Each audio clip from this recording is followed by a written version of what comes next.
So before we get too far into this video, I do want to say that there may be spoilers involving the upcoming film Guardians of the Galaxy and the character Roman Day played by John C. Reilly and the character Nova Prime being portrayed by Glenn Close.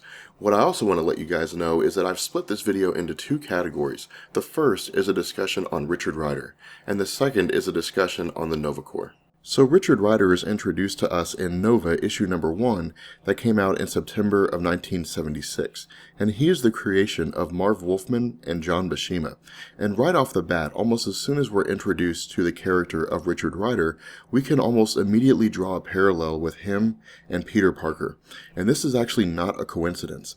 Marv Wolfman wanted Richard Ryder to be an amalgamation of both Peter Parker and Hal Jordan, the Green Lantern from DC Comics, and we see the influence of both characters in terms of Richard Ryder as Nova and Richard Ryder as simply just himself in the early days of his comic book run.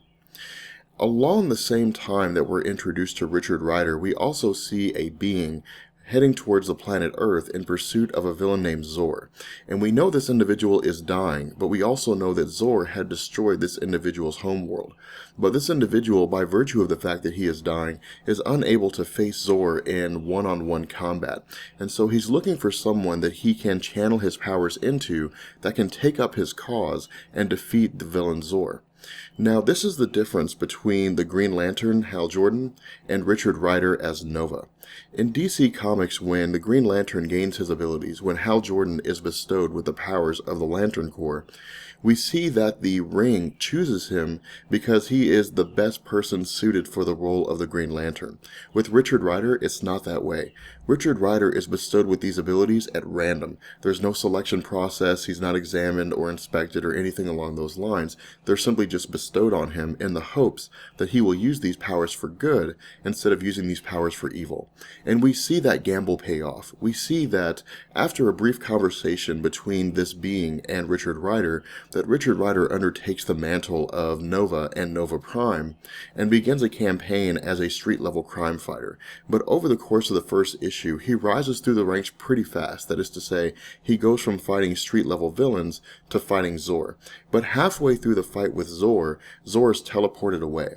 Now, we don't really know what happens to him until the epilogue of issue number 1, and we learn that it was the being that granted Richard Ryder his powers that teleported Zor away. This being and Zor engage in some kind of combat, although we don't know exactly how long it is, and we know that Zor is defeated, however the being dies as well. Now, from this point forward, we don't really know who this being was. We don't know how it was that he gained his powers, or how he gave these powers to Richard Ryder, or even where his powers came from, until issue number 8. And in issue number 8, we see that Richard Ryder comes into contact with the spaceship that this being had previously arrived on. And the spaceship, it's revealed, is actually just one part of a colossal kind of organic computer system that hails from the planet Xandar, which is where this being, also called Roman Day, came from.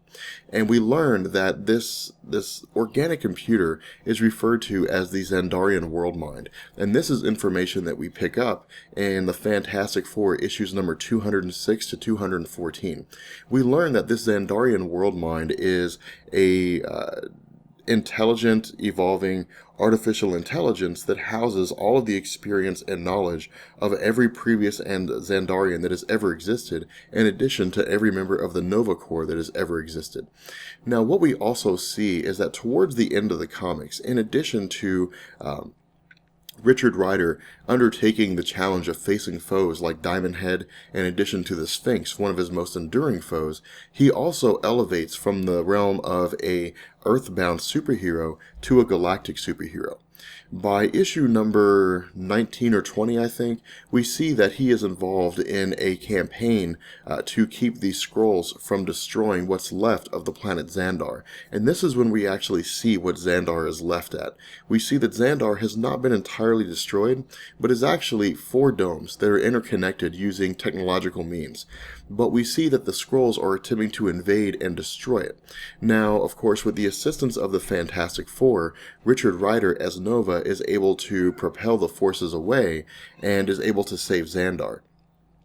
However, in Rom the Space Knight issue number 24, the storyline comes to an end, and we see that Richard Ryder is looking to return home. However, he cannot do so with his powers intact, and so at this point it's perceived that his powers are stripped away from him, and then he is sent back home. This brings an end to the publication, the 25-issue run of Nova Volume 1, and we won't see or hear from him again until 1989. Now, Nova returns in the Mighty Thor issue number 411 and 412 alongside a new group of superheroes dubbed the New Warriors. And in July of 1990, running until September of 1996, for about 75 issues, the New Warriors have their own storyline. And in addition to this, in January of 1994, running until about June of 1995, we see that Nova returns in his own solo series. Now, from this point going forward, this is the pattern that we will see with regards to Richard Ryder in Marvel Comics. He will be a part of the New Warriors in Volume 2 and Volume 3, and he'll also have his own solo storyline continue in Volumes 3 and Volume 4. And what we see is that Richard Ryder is expanded as a comic book character, not just only in the sense of his abilities, which expand several times over in the events after the Annihilation storyline, but we also see him expand as a person. We see him expand as an individual. Ultimately, we see that the character Nova comes to a head. He eventually dies in a storyline called the Thanos Imperative, or at the very least, it's perceived that he dies. And the Thanos Imperative was a storyline whereby, after the events of the Annihilation Conquest storyline, a fault, a rift was opened in space that was able to transfer anyone or anything to an alternate universe called the Cancerverse. Eventually, the Cancerverse spills into our universe, and we come into contact with a evil being named Lord Marvel, who is that universe's version of our Captain Marvel. We see that ultimately the storyline comes to an end when Nova, along with Star-Lord, are able to keep Thanos at bay in the Cancerverse after Lord Marvel has been destroyed by Thanos and the entity Death. Ultimately, the rift seals, and Star-Lord and Nova are considered to have been killed in the process as the Cancerverse imploded in on itself due to the chain reaction of Lord Marvel having been killed. Now, I know it's a little confusing and it seems a little I guess, obscure with regards to the Thanos Imperative storyline, but we will do a video about that in the future so that all this can tie in and that it can make sense. But with Nova as a character, we see him evolve, we see him grow, and that's really kind of the reason for the popularity of his character. Initially, he starts out as an unsuspecting kid, given these powers that he doesn't know how to wield, that he doesn't know how to use. And over the course of a multitude of comic books, over a multitude of volumes that span the course of almost 40 years, we see that he grows from this uncertain kid who doesn't have much confidence in himself to a galactic spanning superhero that fights some of the most formidable enemies that have ever been seen in Marvel Comics. So the Nova Corps are a really interesting group in the realm of Marvel Comics. And in the prologue to the Annihilation storyline, we learn that the original group of the Nova Corps, their founding purpose was to protect their home planet Xandar, in addition to protecting the Xandarian world mind. And this was done at all costs, even if it meant the life of a member of the Nova Corps. Now, we see in Volume 1 of Nova that the Nova Corps engages in a conflict with these Skrulls. Now, the Nova Corps is not entirely obliterated here, although their ranks are pushed to almost total non-existence. We see that once Richard Ryder leaves, that the Nova Corps is kind of in a state of reformation, that is to say, that it's trying to rebuild itself. But then we see in Volume 2 of Nova that the Nova Corps is almost entirely wiped out, again, at the hands of Nebula, in addition to the destruction of their homeworld, Xandar. Now, we see in Volume 4, I believe, during the Annihilation storyline, that the Nova Corps itself is wiped out entirely. There was no one left with the exception of Richard Ryder himself. And we also learn that the Xandarian hive mind, which at this point in the Annihilation storyline, and after the Annihilation storyline, has bonded itself to Richard Ryder, enlists Ego the Living Planet as a new Xandar, a base of operations. Now, Richard Ryder is opposed to this, and because he's opposed to this, and he's speaks openly against it, he's stripped of his powers and his rank, and is kicked out of the Nova Corps. Now eventually he is brought back into the Nova Corps due to a dire set of circumstances, and the Nova Corps is reformed again, which includes individuals such as his brother Robert Ryder. Now the way that the Nova Corps is set up is really kind of intriguing in and of itself. The Nova Corps consists of 4 categories of people, with the highest category being one individual. The very base level of the Nova Corps are called corpsmen, and these are individuals who have just graduated from the Nova Corps training school or training camp. Although we see, of course, after the Annihilation storyline, when the Nova Corps is reformed, there's no traditional training camp per se. They're just made into members of the Nova Corps.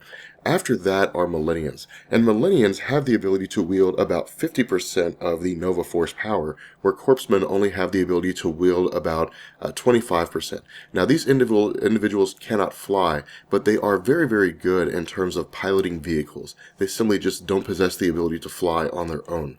Now after Millennians are Xandarians, and Xandarians are kind of the middle tier when it comes to the Nova Corps. They are right there in the middle in terms of their comparison to the Nova Prime and the Corpsmen. They can wield about 75% of the Nova Force, and they can also fly. Now with Centurions are the absolute upper echelon of the Nova Corps, with the exception of Nova Prime, him or herself. The Centurions have the ability to wield, I think, somewhere between 75, or I guess maybe 76% to 100% of the Nova Force, although they can't use it to its fullest extent. These individuals are the individuals where the Nova Prime is selected from. And the Nova Prime is the highest ranking member of the Nova Force. They are endowed with 100% of the Nova Force's power. They can use the Nova Force for virtually anything that the Nova Force is capable of achieving. And this is the role that Richard Ryder receives as soon as he becomes Nova in the first issue of Nova, the comic book series. Now the Nova Corps in and of themselves, again, are a group of individuals who, once they had been destroyed after the first event, after the invasion of the Skrulls, began to look towards the idea of being a galactic protector as opposed to simply being a group of individuals that guarded their home planet. And so this is when we see the Nova Corps stretching out. This is when we see the Nova Corps expanding into other parts of the galaxy and becoming a galactic protection group. And this is where you see people begin to compare the Nova Corps to the Green Lantern Corps in DC Comics, although each of them have their own individual quirks that make them separate. But suffice it to say, the Nova Corps is the premier group of fighters from the planet Xandar, and is actually one of the premier group of fighters in the Marvel Comics universe as a whole. So Richard Ryder as Nova derives his abilities from something called the Nova Force. And the Nova Force is actually really, really intriguing here. In fact, I don't really think there are many things like it in the realm of Marvel Comics in terms of how it's implemented and how it is dispersed among members of the Nova Corps. The Nova Force is pure energy, and it's really, really similar to the power cosmic, I would say, in a lot of different ways. But an individual who's able to tap into the full brunt of the Nova Force can channel those energies for virtually unlimited effects.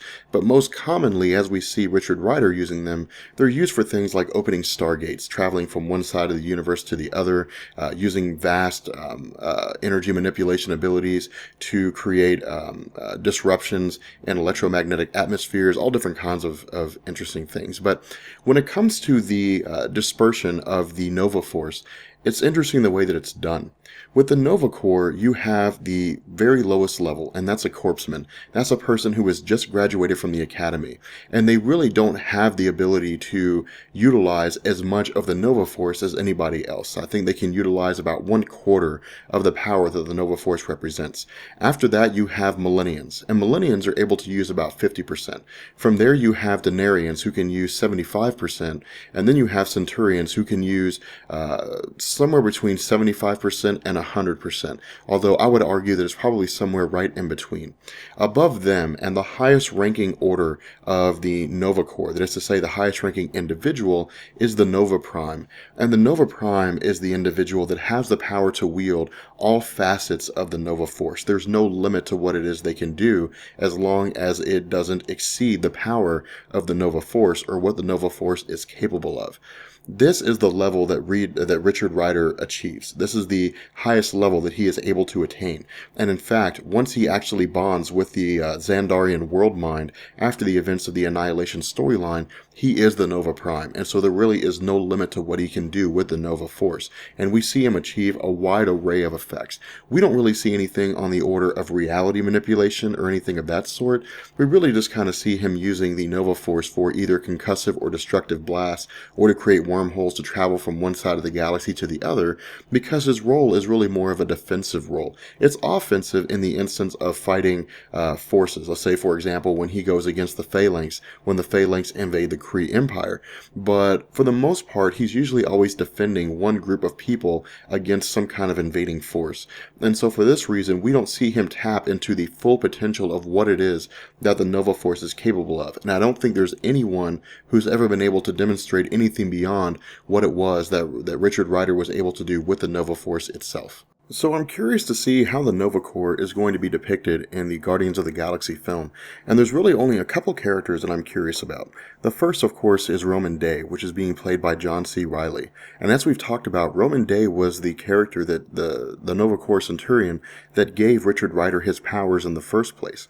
And so I know that Richard Ryder is not going to be in the Guardians of the Galaxy film, but I'm wondering if in like a post-credit scene or something like that, we might see John C. Reilly drifting off towards the planet Earth or something along those lines, or maybe even arriving at planet Earth and then the screen cutting to black, which would of course tell us that Richard Ryder is about to gain his abilities. This is really something we don't know. I mean, we know for a fact that given the fact that Roman Day is alive and well in this film, this takes place before Richard Ryder ever gains his abilities. And so we don't know exactly how his character is going to play out. In addition, we don't know a whole lot about the character just from the trailers with regards to Glenn Close playing Nova Prime Rael. And this is what I'm really interested about, because Glenn Close is an older woman, and of course, with her being her age, you probably wouldn't see her in a lot of combat scenes.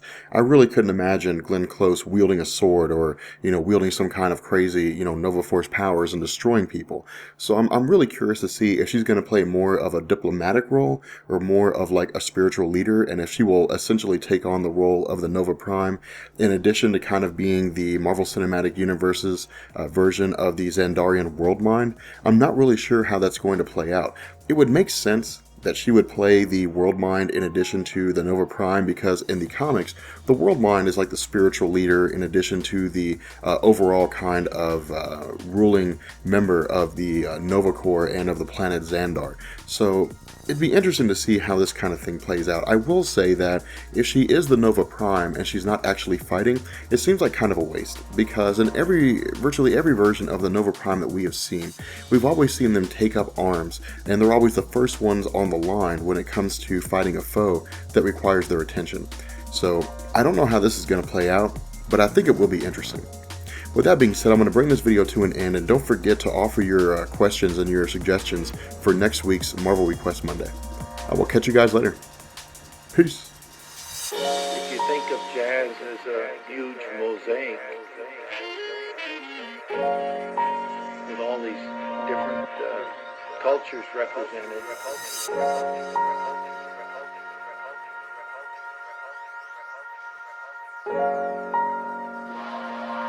then you kind of have a feeling of what jazz is.